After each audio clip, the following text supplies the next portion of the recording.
Hello class, welcome to week 5. Today we will be looking at the theory of language attitudes as well as how attitudes can impact language maintenance, shift, or death. This lecture will lay the foundational understanding of language attitudes. You will build upon this foundation later this week when you study how to measure language attitudes. The lecture this week will be divided into 2 parts to make it a little bit shorter and enable me to post it on YouTube so you're not having to download the lecture. The first part of the lecture today we're going to look at the definitions of language attitude and how language attitudes influence language use and vice versa. The second lecture will cover motivations influencing language attitude and definitions of language maintenance, shift, and death. And as always, we will look at language attitude and how it impacts our work in language development. And with that, let's begin. Many people feel their mother tongue is the most expressive in the world, God's beautiful gift to them. Some, however, feel resentful about having to grow up speaking a language that they see as a dead end for their economic or social advancement. The same person may feel one way in some contexts and another way in other contexts. Different groups of people within the same society may come out on different parts of the attitudinal scale. Knowledge about attitudes is fundamental to the formulation of a policy as well as to its success and implementation. A language development project, whether it be translation or literacy or scripture use, typically implies a long-term commitment of time and energy to a single project, whether that is an individual language program or a cluster group of languages. The commitment to begin and then continue a project is tied up with the assumption that the language development project is and will continue to be important to the local community. So how can we tell if the language is going to continue to be important to the local community? One way is through language attitude assessment. Assessing language attitudes helps make decisions regarding which language or languages will be selected for language development. And because language attitude is one marker of potential language vitality, this is an important point because language attitude is not a predictor of language vitality. It's a marker, but it's impossible to completely predict language attitudes. So looking at attitudes can help you to assess which languages should be selected for development. Are they going to continue to be important for the local language community? And by looking at attitudes, you can see one marker of a language's continued vitality. So what are language attitudes? Attitude is a hypothetical construct used to explain the direction and persistence of human behavior. Attitudes cannot be directly observed. They are latent, inferred from the direction and persistence of external behavior. Attitudes have been considered a convenient and efficient way of explaining consistent patterns of behavior. However, there have been some arguments over how efficient attitude assessment can be. One of the difficulties is the classic demonstration of attitude-behavior inconsistency, or in other words, people will produce the societally desirable response performing the way they think is being called for. There are 3 components of attitude: cognitive, affective, and conative. Cognitive is concerned with the thoughts or beliefs concerning the object of the attitude.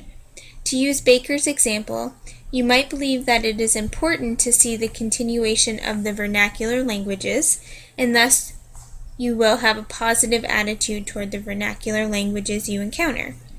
Conversely, you may hold an unconscious yet present negative attitude, thus belief about hearing the language of wider communication or lingua franca when it is spoken in your village home. Affective concerns the feelings you have toward the object of your attitude. You as a language development worker, may fear the tonal languages of Asia, and thus you may have a negative attitude toward study of those languages. I know I am one of those people. The conative, or action, concerns the predisposition or readiness for action.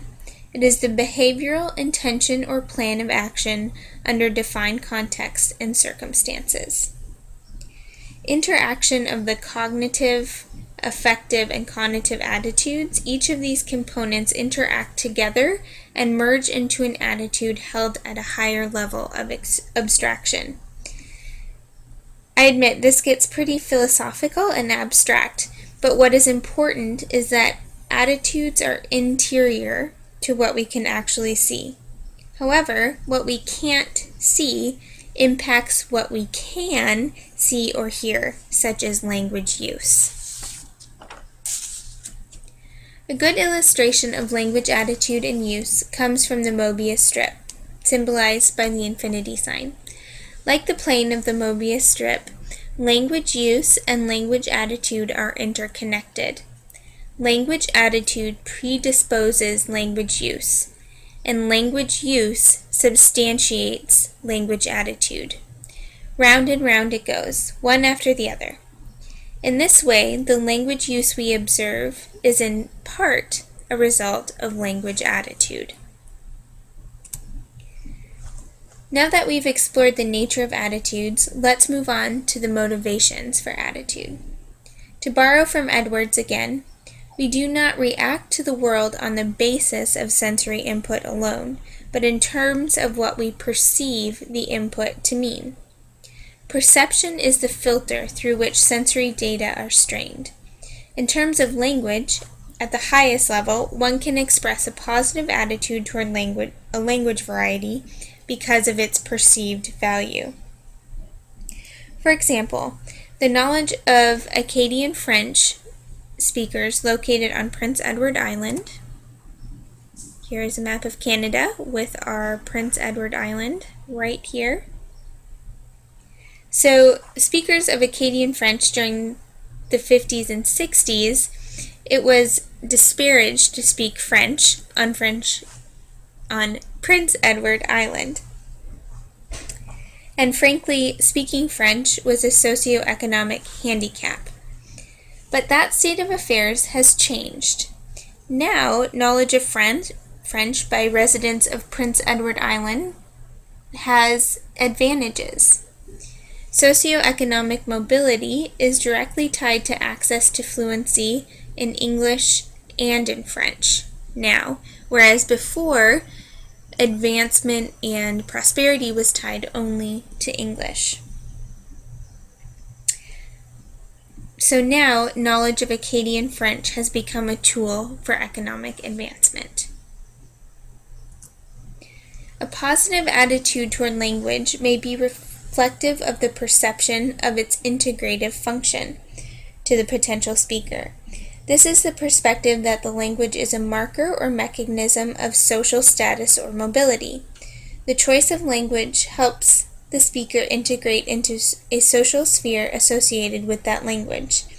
It also may help him move between social spheres. A positive attitude toward language may be reflective of the perception of its instrumentality to its potential speaker. This has to do with the thought belief that the language is useful to its speaker as a tool for some purpose. So we can see in the example of Acadian French on Prince Edward Island, use of English, only English, in the 50s and 60s was used to move between social statuses. So it had both an integrative and an instrumental function. Now, French also has an integrative and instrumental function on Prince Edward Island. So the situation there changed from English being the primary language of mobility, and now French is the primary language of upward mobility. We are going to stop the first lecture here and we will continue to discuss language attitudes as well as language maintenance, shift, and death in Lecture 2.